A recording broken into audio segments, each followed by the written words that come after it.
gonna try again, trying to share Hurricane Neil with you guys. I tried to do a Facebook Live and it wouldn't come through, it kept cutting off.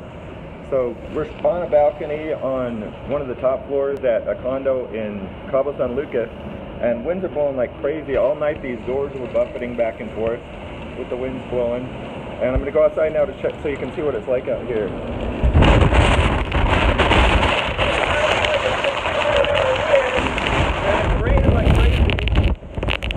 Is totally stirred up. It's starting to calm down a little bit now, seriously. Here comes another gust. But we're going to move to the main lodge because we lost power on half of our room and we can't sleep because the windows are banging. We came down to get some sun, not some hurricanes, but it's actually pretty exciting and still pretty beautiful. So once we're in a little safer spot, it's going to be better.